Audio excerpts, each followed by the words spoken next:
listening to The Tenderness Revolution, a podcast about the stories of kindness, compassion, and empathy that play out in our lives, because these deeply moving experiences describe what it means to be human and invite us into a new way of thinking about the world and each other.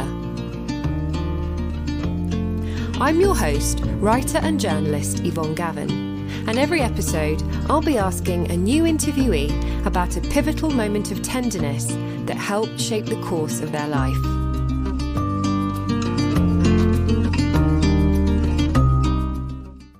I'm here today with Nidhi Pandya. Nidhi is an expert, practitioner, and speaker on Ayurveda, an ancient system of medicine that originated in India thousands of years ago and treats humans as complex individuals whose health is defined as a state of balance in both their internal and external environments, and is based on the idea that the whole of life is sacred. Growing up with 4 brothers and 2 sisters in India as the granddaughter of an Ayurvedic practitioner, principles of the ancient system, such as the idea that we all have bio-individuality and all play a vital role in the world's ecosystem, were etched into her psyche from birth. Nidhi currently runs an Ayurvedic practice in New York, where she lives with her 2 daughters. During our conversation, we discussed how the idea of tenderness towards the body is central to Ayurveda, and Nidhi gave lots of examples about how we can incorporate this extremely helpful practice into our own lives. Oh, hi Nidhi. It's great to have you on the Tenderness Revolution. Thank you so much for coming on today. It is such a pleasure to be here, Yvonne. I'm truly honored. I'm really looking forward to this chat. It's wonderful to see you all the way in New York. Thank you, Yvonne. So as I wanted to start off, as I always do, by asking you, Nidhi, to share your moment of tenderness with us, because the idea behind the Tenderness Revolution podcast is that essentially our lives are made up of all these little stories stitched together. And when we shine a light on scenes when we felt a profound sense of connection to something bigger than ourselves, moments when we felt seen or understood, or that we had a deeper relationship to the world around us, it's as though we're awakened to a greater sense of meaning and purpose. So Nidhi, please do tell us your moment of tenderness. Right. So Yvonne, it's going to go back to many, many years ago. I was raised very spiritually in an Ayurvedic family with a lot of freedom to think, freedom to love, just to appreciate the world for what it is. That being said, I was still in my bubble because everybody around me was on the same path. When I moved to the US about 17, 18 years ago, I found myself working for a pharmaceutical company. There was limited job opportunity given my educational background, different degrees. And while I was doing marketing for that pharmaceutical company, and I had this immense, great health background that I may have slightly taken for granted. But there was this one particular meeting that I remember where we were talking about a certain drug that the expiration of its patent was imminent. And the meeting was about that now, since the patent is expiring, how do we keep the sales intact? So they said, let's find more conditions, more medical conditions that this drug can be used for. And that whole conversation left me extremely uneasy, because here I felt like we're in the business technically of healing, but we're actually talking about how can you manipulate the sales of these drugs, right? And just driving back, actually even way back when I was 18 years old, and this is way before this period, I always heard that, Nidhi, you're meant for marketing. You have a flair for marketing. And I have a poetry that I wrote from back then that it says, that here I am, apparently this marketer, but my whole life is about discovering the truth. And that marketing sometimes often felt like manipulation of the truth to me. So anyways, I was torn, questioning this marketing job, questioning pharmaceutical, questioning health, questioning everything that I had. It so happened that maybe within a couple of weeks, I realized that I was pregnant with my first daughter. And that's it. Like the whole world stopped for me. I froze in my tracks and I said, something is not right. And I've known this for a long time. But now I have to open that dark chest and pop my head inside and look inside and see what it is for. And I think what happened after that was this whole journey, liberating journey, where I said that there is a way to live more authentically, connect with our bodies in a more intuitive, deeper fashion. And it doesn't matter where you live, whether you're living in the US or you're living in the family that I did back in India, there is still a way to really live like you're connected within, like every other organism in the planet, on the planet does, and live like that. So, right through my pregnancy, I did all of that work, and I've never looked back. And it's been a journey that has just been the most heartwarming and liberating and empowering. Gosh, that's so interesting how, those few kind of events came together, the sort of realization that maybe working in that world, that the big pharmaceutical world wasn't for you.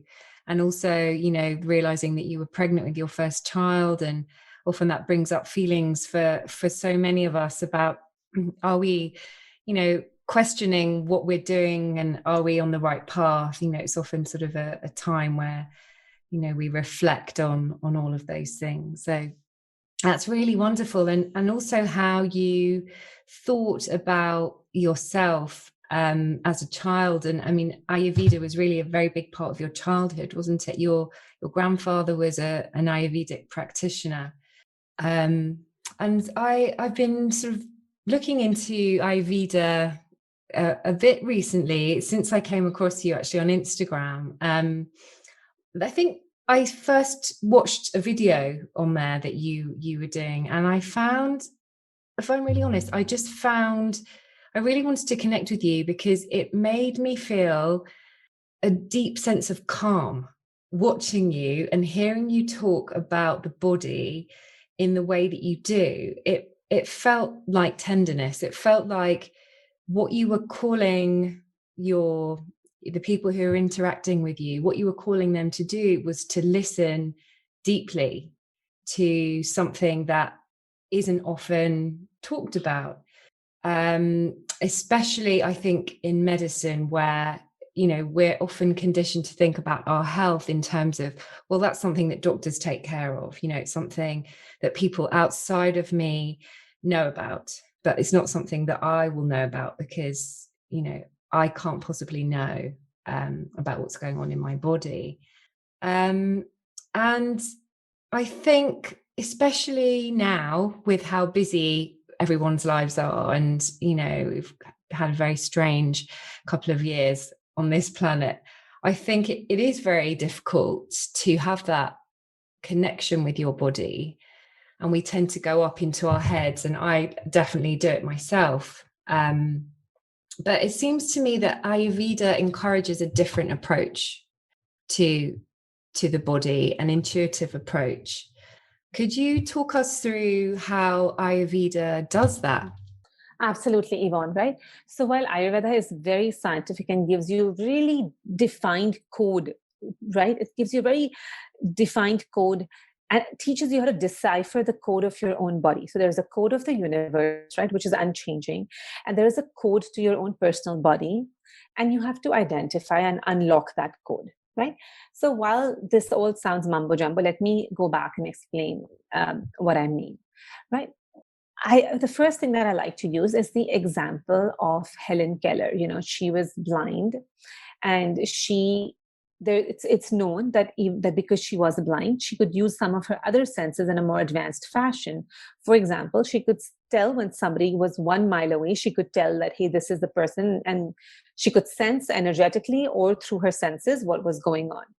The reason why I bring that up is because our senses, right, when we are so engaged in our senses, but when we kind of shut them down and we go within, like often people that you see who have one sense organ not working do, we tap into something deeper. We know that dogs can, for example, hear more sounds than humans, right? Mm. So there is, all we see through our senses is not what it is. So the way these ancient texts were written was with that understanding that human beings have this deep inner sixth sense, intuition, this instinct that tells them about the laws of the universe, right?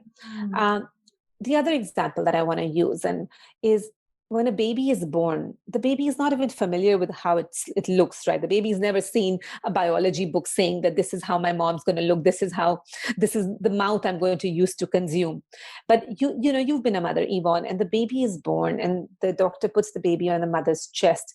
And the baby knows right away to open its mouth and start suckling on the mother's breast. Mm. This is without training. There's no training involved. The most beautiful processes in this world require no training. I also use the example of intercourse, right? A man and woman come together, they get lost in a moment, and what comes out of it is life. I mean, how profound is that? It's an intuitive process. Mm. All you have to do is bring your presence to that moment. Mm.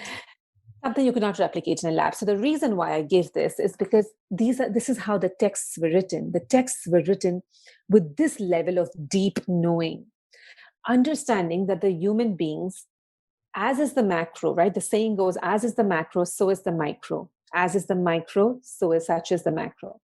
So it's understood that we are diurnal mammals. There is an order in the universe. We rise with the sun, we sleep with the sun. And now there's an internal climate that we carry in our own bodies. And there's a certain climate that we thrive in. All our job is to understand your own internal climate, right? That you may have gone out of balance. So there's a certain internal climate that we all thrive in. And just it's a temperate zone. Your warm-blooded bodies with good bacteria that live in a temperate zone, with your breath being warm and moist, with your blood being warm and moist. That is the climate. When you tune in and you see where your climate has gone off, either you've become cold and dry, you've become cold and humid, you've become, hot and dry, hot and humid. All you have to do is bring yourself back to that temperate zone. If you were working with a piece of land, it would be very easy for anyone to do that. They'd say, hey, my land needs more sun, it needs less sun, it needs more water, it needs less water. Similarly, we identify the climate of our body, we see how it functions with the universe, and live in accordance with the sun, just as many other species on this planet do. And then that's it. It's as simple as that. It may sound simple, it's actually simpler than what it sounds. It's actually super simple. And we've lost that intuition. For generations before us, we've had communities across the world where people have lived up to over 100 to be centenarians, and in a healthful manner, just with its same intuitive understanding. So, of course, Ayurveda has a certain system, a certain way where you can decipher this code of your own body, that, hey, what is my body's tendency? Does my body tend to become hot and humid? Does it tend to become cold and humid? Like, where does it go off in its temperature, in its, in its humidity? And with that, you bring it back in balance. And people call it doshas, kapha, pitta, vata. I've been working more with a more intuitive understanding and calling it the inner climate. So I really want to get into the doshas in a minute, because that's fascinating, and it's a really crucial part of a big part of Ayurveda. It was really interesting what you're saying about this kind of ancient wisdom, because I really am fascinated by that, and how we really have lost touch with that inner sort of knowing, I think, that we did have thousands of years ago. And I think I'm not against Western medicine at all. I think it is amazing, and it definitely has its place. I think particularly in emergency healthcare situations, the technology we have today is unbelievable. My dad, for example, he didn't have emergency surgery, but he had a knee replacement, and it was actually performed by a robot a couple of weeks ago. So it's really incredible what can be done now, and the precision that can be brought to surgery, types of surgery like that used to be quite difficult to get 100% accurate. And also, obviously, I think there's often a lot of opposition to health systems or more ancient practices like Ayurveda, because there's a sense that, well, how would Ayurveda help you if you're on the verge of having a heart attack? And maybe you have something to say about that. But I think for me, it's more to do about learning to listen to your body in the longer term, in a day-to-day basis, and also in a preventative basis, which I think is something that we could all learn a lot from. But that thing you were talking about in terms of learning to trust yourself and tune in to your senses, how can we do that when we're living in this world that we're in today? Right. And I think that begins with a basic understanding of your body first, right? So a basic understanding of, and we can even study that through our own introspection. And that's why, Yvonne, I'd go back to that whole climate, right? To identify, hey, what does my body feel like inside? And really put your mind to it. And that's why I always give people starters, like, where do you start? And I say, like, I'm going to go back to it. Like, exhale your breath on your palm and feel what it feels like. It's warm and moist. Your urine is warm and moist.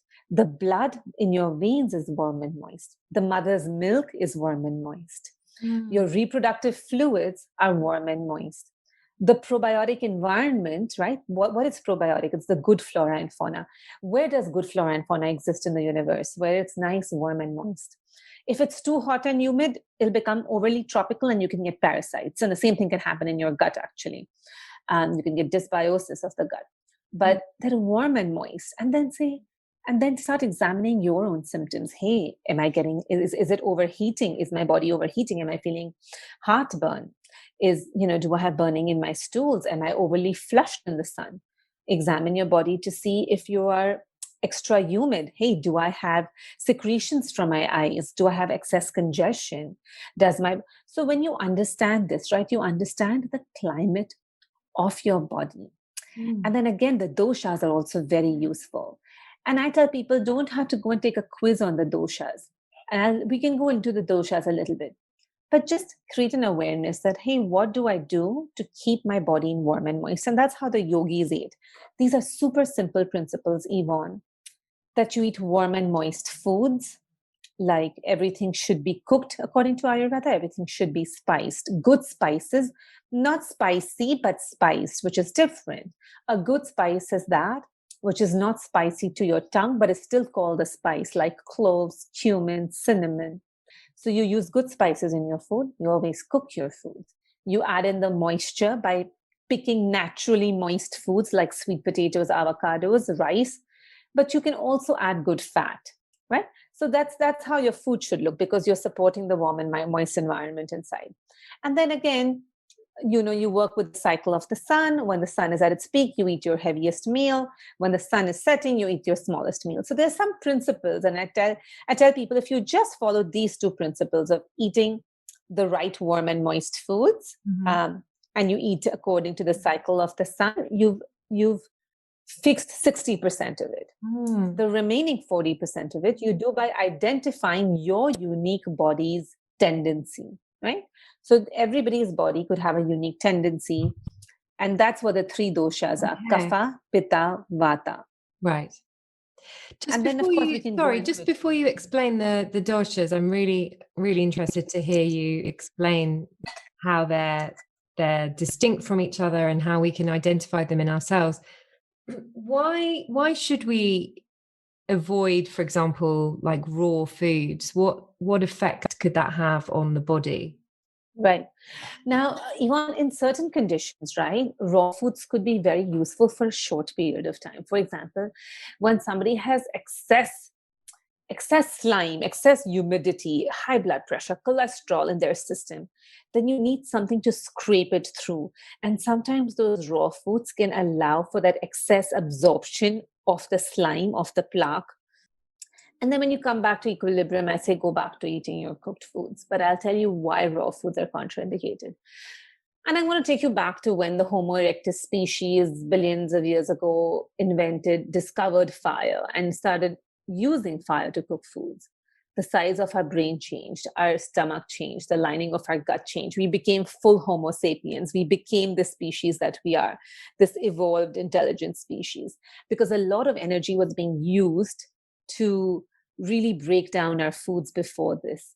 When we are able to cook part of our foods, especially foods, hard foods that require a lot of cooking, um, when we're able to do some of that work, bring it to just the right place where the nutrients have just exploded and started to disintegrate, and you consume your foods, then it requires much less energy, because you want to maintain the warmth in your gut, right? If you're seeking to maintain the warmth and the moisture, you don't want to be using all the heat in your system to cook raw foods.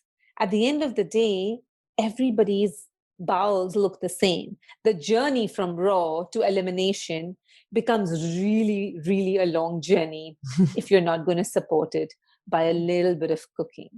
In the long term, when people overdo raw foods, yes, in a lab it may measure richer in nutrients, but doesn't mean that your body can actually make use of all Mm. of those And nutrients, because absorb your it. body is putting so much more energy. Yes, it's putting so much more energy. The entire bacteria, the environment, right? I don't like to use the word bacteria, because even though everybody knows the word bacteria, nobody really understands what bacteria does, right? But the good bacteria in your gut, which exists in this warm and moist place, now it kind of has become, it's the warmth has been used up, and the moisture's kind of dried up. And then it's all windy and gassy. I actually work with models, with a lot of models I've worked, and I've seen that, sometimes when they have eaten raw for 5, 10, 12 years, they've gotten serious gut issues and, H. pylori, all kinds of things, because there's been such a, the environment of the gut is so affected, Yvonne. And I'm so fortunate, right, that I've seen growing up in a joint family of 14 people, where we've had three mothers get it, from other families come and live with us. I've had my sister-in-laws from other families come and live with us, and we've still seen, when they adopt this lifestyle, what a huge difference in the way they feel and live. um, yeah, that's the reason. Well, that's really fascinating. So please do describe the doshas now and how they fit together. Got it. So, anybody who's listening to this, I don't want you to obsess over the names of the doshas yet, right? But we have to think of our body as this constant journey that our body is making, right? So it's constantly building. There is a building function. We are born as little kids, like 19-inch babies, and so quickly we become full grown in 14 years. So your body has this building inherent ability to build, right? Build bones, build tissue, build cells, all of that. So that's one function that all our bodies have. It requires really tangible material. Then the other function that our body is doing constantly is transforming, right? Because it's transforming the food that you eat. It's transforming when you see something, it has to transform nervous impulses. It's transformation. Let's say you conceive, as a woman, if you receive an egg, so you receive a sperm, then your egg and the sperm get together and there's transformation. So there's always transformation. And then the third function of the body is movement of substances, and kind of depletion or decline, right? So all substances in your blood needs to travel, substances you're breathing in and out. There's a lot of movement happening in your body. And also that movement and decline or expulsion, right? You're pushing a baby out, you're having a bowel movement, you're eliminating. So these three functions are supported by the three doshas. The building function, right? So we all have these functional units in our bodies. The building is supported by the so-called kapha dosha. The transformation, which requires heat, because all transformation requires heat, is supported by the pitta dosha. And this whole movement is supported by the vata dosha. And so we all have all three of them. But what happens, Yvonne, is that either you're born or as you go through life, we may develop a tendency to exaggerate. Our body may exaggerate one of these three functions. And that's when people say, hey, I'm a kapha, which means that your body is building more, you're building function. So you're building more tissue. You have, larger features naturally if you're born with that excess kapha. The bigger you are, the more built you are, the slower you move. You have more secretions. You have slower digestion because everything is is preserving, is building, right? And of course, we ideally, when you study, you get more into this, but it's seldom explained like that, in terms of its function: building, preserving function, preservation of life function. Then if you, let's say, people have an exaggerated pitta function, and people can say, hey, I'm pitta dosha, which means that their body is transforming very quickly. They go into the sun and get sunburned. There's excess heat, excess acne. They eat food and they're like off to the bathroom twice a day with their meals, right? Heartburn, acne, reaction to the sun, everything transformation and heat related. Let's say you have an exaggerated vata function, which is movement and expulsion. That means, you see people who are just always moving. Everything is super fast. They may think fast, they may talk fast, they may act fast. They're always responding. They have the slightest urge to pee, but their body will send a nervous signal that, hey, you want to pee? So they're always going to the bathroom. They have a hard time building. They're not building like the kapha, so they're usually skinnier. They're sleeping less because their nervous system has so much movement.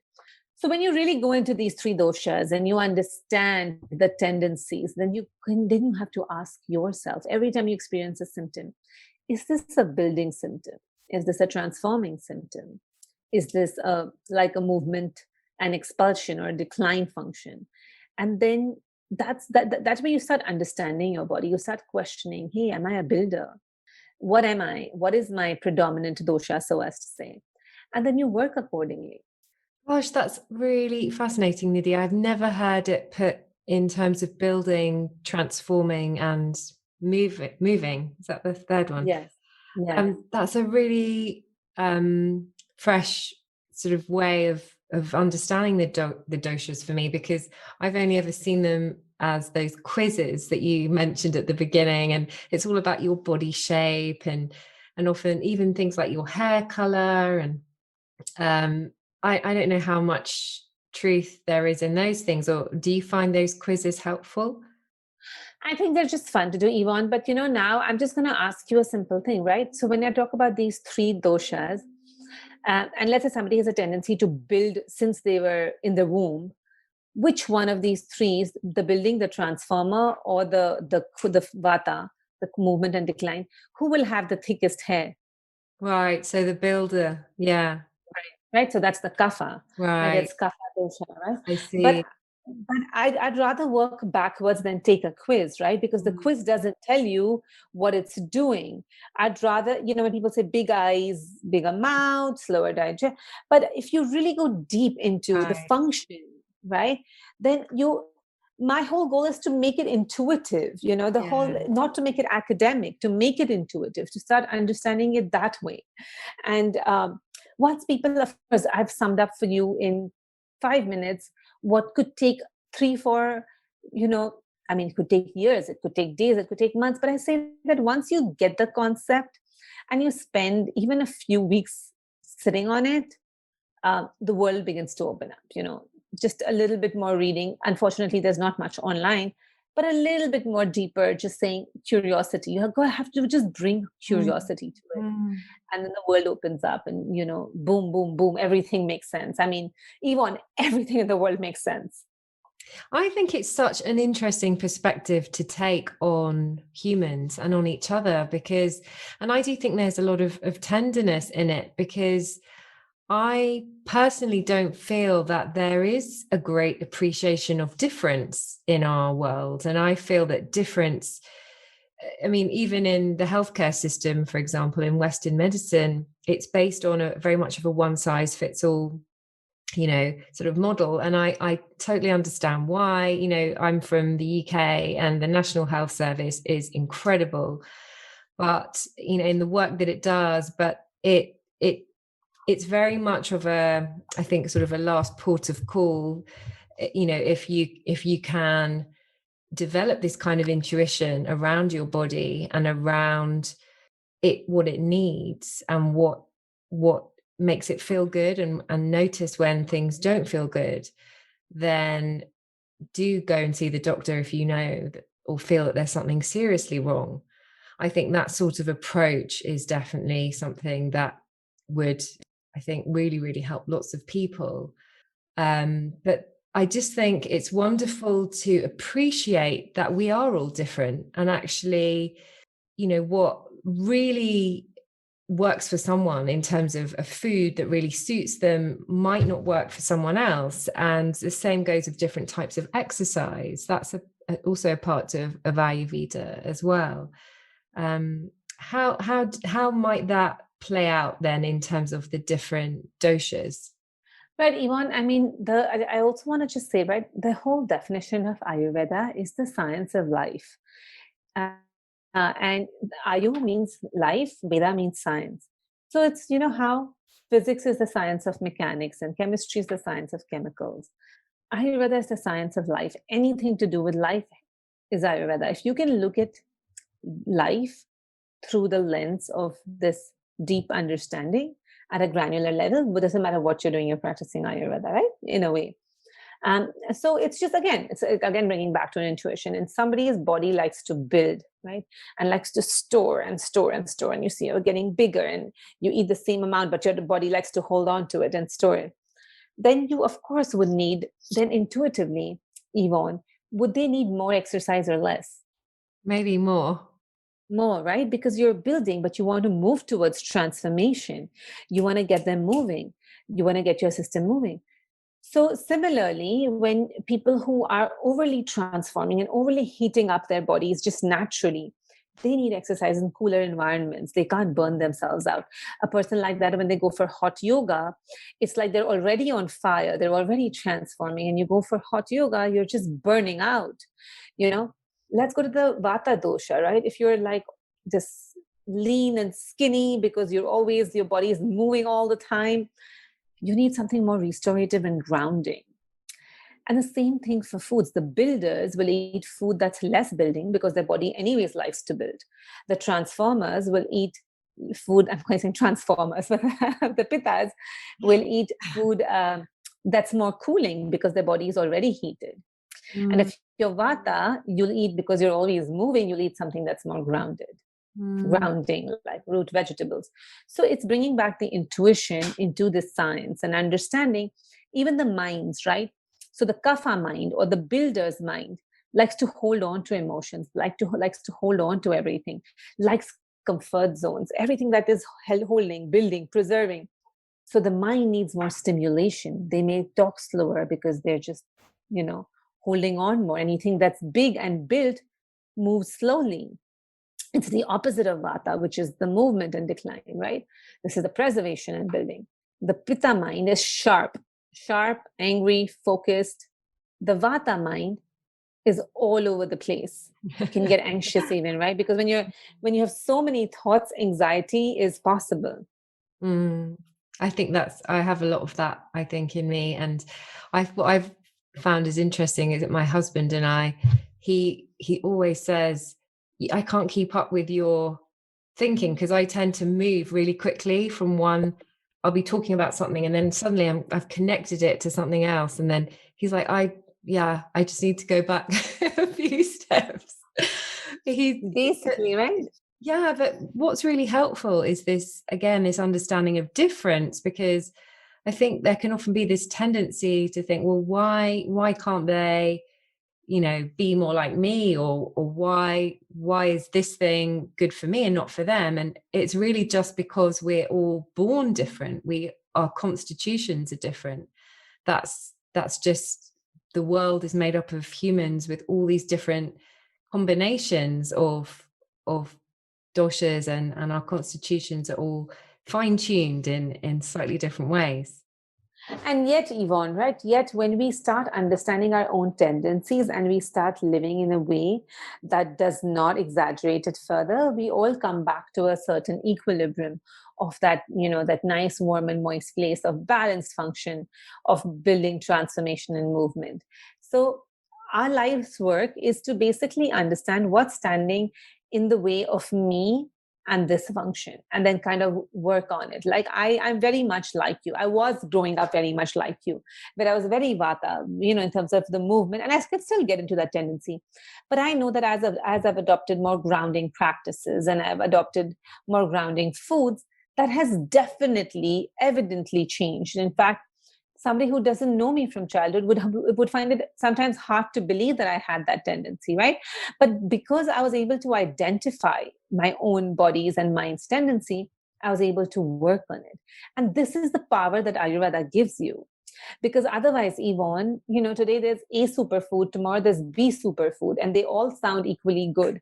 And you don't know if they apply to you or not. Most often they don't. Uh, and that's when you say, hey, I can filter all of this information outside in the world that's happening, this craziness, to kind of see what works for me. I say, one of the things that I say, Yvonne, is the way the health industry works today. It's like, imagine the experience of going shopping in this loud, crazy mall where there's like all of these vendors trying to sell you stuff. And you have no idea what you're shopping for, what your gender preference is, what the weather is, what the occasion is. And that's kind of how we are, because we are looking at all of this health information. Oh, this is good, that is good. All of these vendors trying to sell you stuff.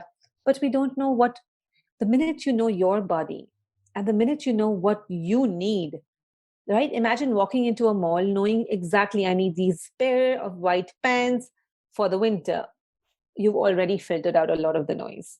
Similarly, when you understand your body and I say, I need this kind of grounding foods for myself, you've already filtered out a lot of noise. And tomorrow there may be 10 superfoods, but you see, hey, they're not grounding. They're like, let's say, very lightweight, or they're just, they're like popcorn flying in the air. So it's not for you, right? So the minute you identify grounding foods and the properties that you're looking for, or whatever it is, you're identifying more spicy foods, or you're identifying more foods that'll keep you stimulated. You Mm. know what's for you and what's not for you. So the bio individuality, like you said, is a Mm. great gift. It teaches you to accept yourself, accept others, and yet Mm. it gives you the power to be in balance. It's a very sort of compassionate practice, I feel. And I think if we can learn about our own bodies and if we can learn to apply this science of life to ourselves, I think we can sort of learn to apply it to others and help other people. I think there's this saying in Buddhism that the extent to which we can look clearly and compassionately at ourselves, then we can feel confident and fearless about looking into someone else's eyes. And it feels like that's what Ayurveda has the potential to do. If we can treat our own bodies with kindness, then we can sort of extend that out towards others. I think that's really fantastic. Yeah, it's just lovely. And I think it's also deeply spiritual and deeply scientific. It brings all aspects together. And of course, it's way beyond the body, right? It's about your mind, it's about your spirit, it's about all aspects. In fact, there are chapters which talk about social conduct. There are chapters that talks about sexual conduct. It's everything, A to Z. It's a complete, like I said, it's a complete science of life. That's really interesting. I'm really struck by the fact that you have actually been studying the ancient texts and decoding them in some courses that you've been teaching, haven't you? And I've been thinking a lot about beliefs recently and how it's our beliefs that ultimately, the way that they cycle through our minds, that ultimately lead to our character. I think it was Gandhi who said that, ultimately we start off with a belief and then it goes through a process where in the end it becomes who we are in the world, because it becomes our thoughts and then our thoughts and then our actions. And I wondered if Ayurveda had anything to say about beliefs, because and how our beliefs in relation to our bodies and then also the environment and the world. I mean, it's such an ancient text, but what advice does it give us in terms of beliefs? Right. So Ayurveda, of course, is connected again to the yogic sciences. And Ayurvedic psychology talks about the mind, so there are five senses. This is how we engage in the world. The five senses, they take information and they deliver it to the mind, right? And the mind processes that information and keeps it in a storehouse. right? It's called buddhi, or the intellect. Right? So you first take it at the first level, what you absorb deeper into your intellect. And then there's a third layer called the inner wisdom. Your deep intuition, your pragya, it's called, your inner wisdom. And what happens often, there's distortion at the level of what you consume through your senses and deliver to your mind, right? Based on past experiences. We depend on the past experience. You and I can look at the same thing, but get a different signal in our mind. Mm. And if you're fresh into something, depending on the experiences that you have, like for example, children often have, and those first few experiences, that journey between the mind and the intellect, right? Like that mana and buddhi, these are the terms in Ayurveda. What is happening in between that, right? What are the story? What is the narration? Mm. And it's mainly that narration which creates that those beliefs in your subconscious mind. And Ayurveda routes you again to the yogic path, which is mainly about working on that baggage. That baggage within you, through which you actually look at the world through your senses. As adults, it's the baggage. For kids, our job is to build less baggage. As adults, the job is to offload baggage. Mm. The good part is the baggage is not deep within, because deep within us is pragya, is that deep inner wisdom that we all have. It's we all know when I'm opening that last bag of chips, that extra last, that extra chip that I'm eating. Your inner wisdom already knows that this is that extra chip, right? Or when you're upset when we're upset at our children and we're saying things to them, which is not because of what they've done, but because of our own internal triggers. We know it. We know that this is what I'm doing. So the baggage, the good news is that the baggage is not very deep, because what's really deep is the inner wisdom. The Mm. baggage is up there, but it's constant working on that baggage through silence and observation of when it comes up, through becoming aware. I mean, all of the Vedic sciences, the Eastern sciences, Buddhism, Jainism, all the Vedic sciences, they're all about self awareness. It's Mm. all about bringing awareness to the baggage we carry. Mm. So it's not just awareness to your body and what your body needs, it's also awareness to your mind and your actions and your thoughts and your beliefs. Yeah, Oh, that's really absolutely. powerful. Yeah. Absolutely. And like your mind makes up your chemical environment at the end of the day, Yvonne. I'd say every time you have a thought, your body will release a corresponding chemical. Stress will release cortisol, excitement will release adrenaline, and there's a certain chemical, just as we feel comfortable with a certain sugar level, with a certain, if you eat a lot of sugar every day, your body is going to like that sugar. You have a lot of stressful thoughts every day, your body is going to like that new chemical environment. Whatever a chemical environment that your body gets used to becomes its comfort zone, becomes its addiction. That's why people who've had trauma in childhood seek out trauma for their whole lives unless they worked on that, right? Mm. So it understands that your mind will determine the chemical environment in your body.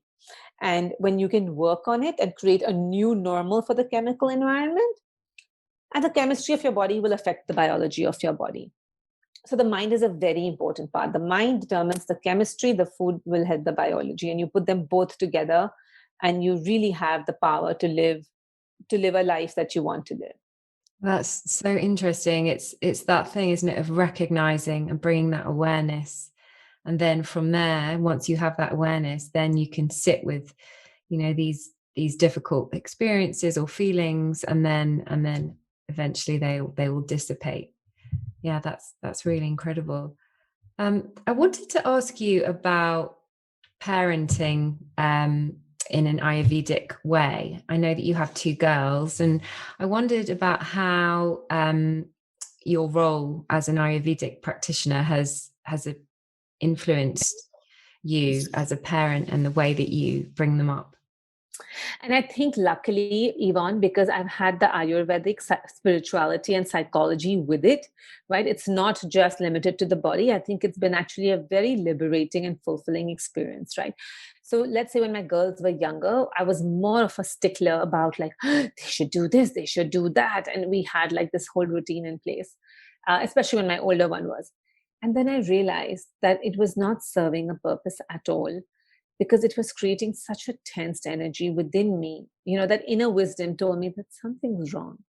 Now, being a practitioner and being somebody who seeks to be on this path, it's about letting my girls, of course, there's some set structure, there's some set practices, and we can talk about that, Yvonne, that we like to do. But it's more about creating a safe space for them to explore their bodies and mind and bring awareness to it. Right. So it's more about reparenting myself than parenting my girls. Um, and it sounds like a complicated process, but it's so much easier than taking another human being and manipulating where they should go in their life. Right. I mean, it's exhausting. It's just an exhausting process. But we have certain practices of, for example, eating warm foods, not eating certain fruits or cold foods in the winter, because I understand I'm responsible for their physical nurturing as a mother. The universe has planned it that way. Mm. We do oil massages. There is a bed, there's a certain number of hours. Now, my older one is almost 14, so I can't, it's been hard to impose a bedtime depending Mm. on schoolwork. But, there's a certain number of hours that you do sleep. Yeah. If you're, and the girls have just learned this into it, like they've just learned it through immersion, right? Mm. Because they see it happening. If I impose too much, if I talk about it too much, when I grew up, Yvonne, like it was just spoken about like very simply, like, hey, it's cold, let's put on a jacket, right? No, it was Right. just as simple as that, right? It was just like the problem and the antidote, and it was just understood. So it never felt heavy, it never felt imposing. It Mm. was just like a first language. We learned it. I seek to pass it on to my girls as a first language. Mm. And I still understand they're living in the normal world. They go to birthdays, you eat your cake and you eat your pizza very happily. We indulge in treats ourselves, right? All the time, whatever the girls want. But then it's just around the timing of the day, around the seasons. The winters, it's more hot chocolate than the cold ice cream, things like that. So to keep it normal, to keep it fun. And there's a lot of humor in my house, Yvonne, because otherwise it can get too serious when you're doing this kind of work, right? So we're goofy, we're funny all the time. And I think that creates a safe space for the girls to also explore who they are.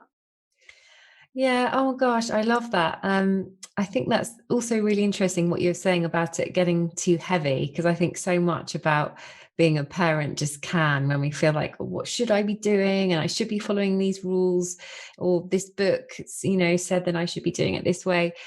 But I was just thinking there when you were talking about how maybe the best thing with our children is to kind of ask them what would feel good, and how I sort of have an instinct to want to do that. And then sometimes I feel confused when my children want to have the sweets at the supermarket aisle, or and they seem to think that's what would be good in that moment. Um, I do you think that they really do think that would be good for them, and they've lost touch with what their body needs, or what do you think is going on there? No, so Yvonne, in terms of food and nutrition, the kids are not supposed to know unless they've overeaten, right? We are, as parents, we see even in the world outside, like the baby bird waits in the nest, the mother bird goes and gets food for the baby bird, right? Because they are not supposed to know at a young age, right? But as they're growing up, part of our responsibility is to start getting them to tune into what's going on, that hey, Mm, you ate so much for lunch that that snack was too much, maybe, you think, what is your tummy saying? And that kind of stuff. You start with the more obvious things like the quantities of food, or when they've eaten, let's say, a lot of ice cream at night and then had congestion in the morning, you get them to tune into that congestion and say, hey, are you feeling congested? I'm like wondering what you ate last night, things like that, right? But at the mm, same time, you like it's, as parents, it's our, the safety and the structure of our children is primarily our responsibility. And that's what I tell my girls, that we have law and order. Just how, if you lived in a city without law and order, would you feel safe? And they're like, no. So we have law and order, but it's up to us. We don't need to have a lot of laws. We can be, there's no dictatorship. There's gentle law and order that falls for everybody. And it keeps us all safe and it keeps us all going. And as you guys, girls, get older, the reins will get, looser and softer, and you'll create your own rules. There's also this other thing where we say with freedom comes great responsibility. With responsibility comes great freedom. And freedom without responsibility is the perfect recipe for disaster. Right? So the girls are learning these concepts, and there's a little bit of back and forth, but it happens and it works. And I would say both my girls are highly self-aware. Of course, we have tons of other areas which are challenging, and I say most of those are about me being uncomfortable with my girls having, for example, when my older one gets anxious, I say the journey is not about getting her to be less anxious. The journey is about me being okay when she's anxious. Because the minute I'm okay, I let her go through her emotions, Mm. process them, finish the journey, get out of it when she needs to. It's Mm. like we have to just be with them when they visit their own internal dark rooms. All childhood, all life is about being able to go into a dark room and then seeing there's nothing there. It's fine. There's the dark room looks scary, but it's all safe. And as a parent, that's all we have to do is allow our kids to go into all the dark rooms with Mm. them feeling that here I'm there. I'm not freaking out with you in this dark room. Absolutely. It seems like so much of what you're talking about is trust. And it's actually learning to trust yourself on a really deep level. And it's trying to encourage your children, if you're a parent, to trust themselves as well. And then also trusting them that, it's that thing as a parent, that tendency we have to jump in or blame ourselves but actually, if we can take ourselves out of the picture and be objective and look at it expansively, if we can just let them go into it and experience it, then be there for them to comfort them. That's always the best approach. It's just remembering it and, having the awareness to do it as much as we can.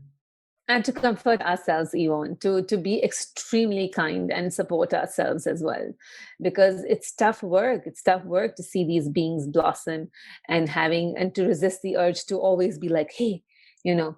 So I think parents, I think all parents should get therapy, should get support, just so that they can support their children better. To feel supported means to be able to lend support, and Oh, it's whatever it takes to feel supported a parent must do. yeah. Oh, I believe that so much. When we were talking before the podcast started about Dr. Laura Markham, and that was one of the most profound things that she said. We were talking about just how parents aren't valued and supported. It might seem as though they are in a superficial way, but I think deeply, I don't think there's that sense of a sense of value of the huge job that they're doing in bringing forth the next generation of people, and just how much work there is in it and how much support parents need in doing that job. Yeah, um and just the loving kindness that they need, they deeply require the loving kindness. yeah, and also we need to give that to ourselves and learn how to give that to ourselves. Hmm. And for me, I think, as I mentioned earlier, Ayurveda, it seems to have this tenderness built into it. Some of the practices that I've read about, like, sort of massaging yourself with warm oils in the morning, it might seem, some of them might seem like, wow, how could I possibly find the time for that? Or these things they seem really self-indulgent. Actually, when you think about it, how much time we might spend on other things like getting distracted on our phones or watching something on television in the evening, actually, I I've tried some of them myself. And even if you just spend a few minutes on some of these practices, the feeling of self-compassion and tenderness that it gives to you, it really does make it worth it. Are there any practices that you could recommend to our listeners? Just any small practices um, linked to Ayurveda that they could try to incorporate into their lives This to is my favorite. Yeah. bring some Yeah. Sorry. tenderness into their day-to-day lives? So, Yvonne, the few practices that I highly recommend. One is the Abhyanga you talked about, is application of oil on your body. It just, you can apply it like you would apply moisturizer. You don't have to spend 10-15 minutes. You can just, if you can spend 5 minutes, great, just rubbing oil onto your body. Preferably you wait for 15-20 minutes or have like a small yoga practice after that, so that your channels of your body, your pores open up and the oil can sink in deep in places in your cells, places where food cannot reach, and it's very protective, that layer of oil. And then you go and take a bath. Your oil has already gone where it needs to go. And that's one practice. You can use sesame oil for a cold body or a cold season, uh, and coconut oil for a warm body or a warm season. That's one of my favorite practices. Tongue scraping is also, you can buy a copper tongue scraper, and when you brush your teeth, after that, you scrape your tongue. This stimulates digestion, takes out toxins. The tongue is the start of your digestive system, and the anus is the end of it. And just how you have a bowel movement every day, you have some residual gunk come up to your tongue. So using that tongue cleaner will help to clean that out. The other couple of practices that I recommend is everybody should do some level of breath work. Um, it's physical, it's mental, and it's breath, right? It's food and it's mind and it's breath. Your breath is what connects your body and your mind. And whether it's to a yoga practice, whether it's to a practice called alternate nostril breathing, which is my favorite, uh, I think that breath is something that everybody should learn to connect with, definitely. And then I would say one of the most important things in Ayurveda is to eat a heavier lunch, lighter dinner, and sleep by 10 if you can. Mm. They're actually quite simple practices, but I can definitely see how profoundly they can affect your life and how much positivity they could bring into your life. And you mentioned breathing. There's been sort of, I feel like, a lot more awareness of breathing and the importance of breathing practices recently. I don't know if you've heard of Wim Hof and his Of course. breathing. Yeah, he's incredible. And also, just for me personally, just trying some different breathing practices, I have found it really profound, just incorporating it into sort of a short morning routine. Um, and I've really sort of enjoyed reading about the vagus nerve, and actually there's been a lot of research on how profoundly breathing affects the vagus nerve. It really does have a hugely calming effect. I mean, there's been lots of science and lots of studies done into it, hasn't there? Absolutely. And like, by the way, that's all Ayurveda, right? The breath that goes through this central channel of your body and spine, it is it is explained in such detail, in such precise terms. When you go back to the yogic and Vedic sciences, it's mind blowing, Yvonne, that they were able to understand and explain this in great detail back when we didn't know what the vagus nerve was, right? So the breath really regulates the vagus nerve. The breath of the right nostril and the left nostril have different function. Um, and when you regulate both the nostrils, one carries a cooling energy, the left carries a more cooling energy, the right carries a more heating energy. One is related to the masculine, one is related to the feminine. And when you can regulate that, you can regulate the environment in your body, your temperature, your mind. It's brilliant. And that's really bringing balance to the body, which is really such a core fundamental feature, isn't it, of Ayurveda? Absolutely. Absolutely, Yvonne. These are just great, great things. So, Nidhi, I really wanted to ask you one final question, which is a question I always ask at the end of the podcast. So, the idea behind the tenderness revolution is in having this quality of tenderness for ourselves and others, is the three C's, because they enable us to fully see the truth about the way things are. So, they are courage, curiosity, and compassion. And I wanted to ask you, if you had to choose one of these qualities that really means the most to you in your life, what would you choose out of curiosity, courage, or compassion, and why? It's crazy you say that, Yvonne, because I use all three, and I use all three words. I will pick one though, but I just want to tell you, like, I literally have a chart, and I give this journaling chart to my clients as well, where I say, assess where your action comes from. So it can have fear, anger, guilt, shame, etc. Say, and then say, if you were to do it from courage and compassion, what would you do? Right? Ah, So, so we literally have like a whole wheel and the whole chart where we say, when it comes from fear, this, but so constantly, like, that's what I like to do. That if I act from courage on a daily basis, I check in with myself. uh-huh. But I would still choose curiosity, because if you are curious, that's all you have to do as a human being, is become curious about the world outside and the world within. And I'm like, you never have to find the answers. You only have to ask the questions, and the answers just, they present themselves, right? All my life is built on curiosity, and your curiosity to know yourself, for that self discovery, will take you into the depths of courage and compassion, and make you face your fears and do everything.